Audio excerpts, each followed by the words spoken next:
Foi et décision. Je voudrais attirer l'attention. J'ai fait une publication dernièrement, mais apparemment elle n'a pas été bien comprise. Lorsque je disais que ne prenez aucune décision que votre foi ne peut assumer. Je voudrais que nous relisions le passage de l'Écriture qui avait été cité en référence. Esdras chapitre 8, verset 22. J'aurais eu honte de demander au roi une escorte et des cavaliers pour nous protéger contre l'ennemi pendant la route, car nous avions dit au roi, la main de notre Dieu est pour leur bien sur tous ceux qui le cherchent, mais sa force et sa colère sont sur tous ceux qui l'abandonnent. Il y a une chose que nous voulons apprendre ici, le pouvoir de nos déclarations et même l'origine de nos déclarations.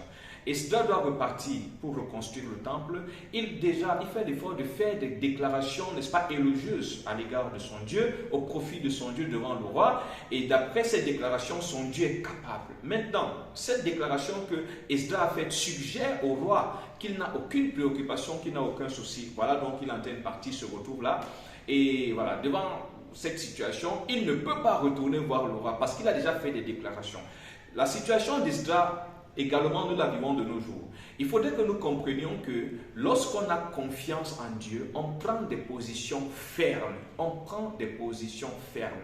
Votre foi doit être capable d'assumer justement votre décision. Je vais prendre un exemple simple. Je prends le cas de cette jeune fille qui a du mal à se marier. Et lorsque les gens veulent, n'est-ce pas, la plaindre à gauche, à droite, les tatas et les tontons, elle leur dit non, je sais que mon Dieu me réserve quelque chose de bien. Je sais que mon Dieu, ça peut être la jeune fille qui a du mal à se marier, ça peut être le jeune homme qui a du mal à trouver un emploi. Évitez de faire des déclarations par fantaisie ou par esprit de religion. La particularité des hommes de foi, c'est que c'est leur foi qui leur inspire justement des déclarations. Et l'attitude qui va suivre prouve que ce n'était pas des déclarations à l'air, mais que c'était des déclarations de foi.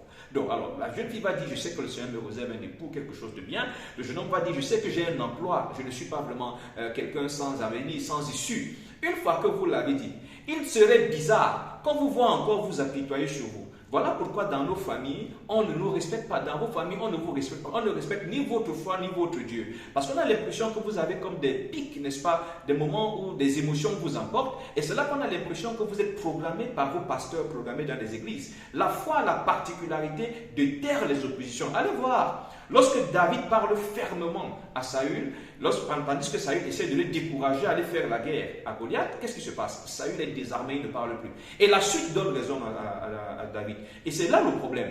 Lorsque vous êtes dans une posture de foi fondée sur les vérités bibliques, la suite doit vous donner raison. Alors vous dites par exemple, on dit, écoute, il y a un concours qui va passer, il faudrait que tu magouilles. Tu dis non, je n'ai pas besoin de magouiller. En tant qu'enfant de Dieu, je ne magouille pas. Il faudrait que votre foi soit continuelle, que votre attitude soit celle de quelqu'un qui ne magouille pas. Et ce serait bien que sans magouiller, vous parveniez à avoir vos résultats. Ça va amener votre famille, votre entourage et tous ceux qui voulaient vous faire magouiller, respecter désormais votre foi. C'est à ces choses-là que nous devons travailler individuellement. Avoir une cohérence entre ce que nous croyons, ce que nous confessons et l'attitude que nous adoptons. Ça doit être lié.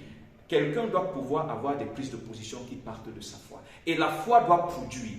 Tant que vos bonnes déclarations sur Dieu est capable ne produisent pas des témoignages, les gens autour de vous ne croiront pas que Dieu est capable. Tant que vos bonnes confessions sur mon assurance est en Christ ne produisent pas un fruit, les gens ne vont pas croire. C'est peut-être aussi pour ça que le témoignage de quelques-uns ne porte pas de fruit. Donc, essayons, appliquons-nous à pouvoir être des hommes et des femmes cohérents. S'il y a des préoccupations, n'hésitez pas à les poser.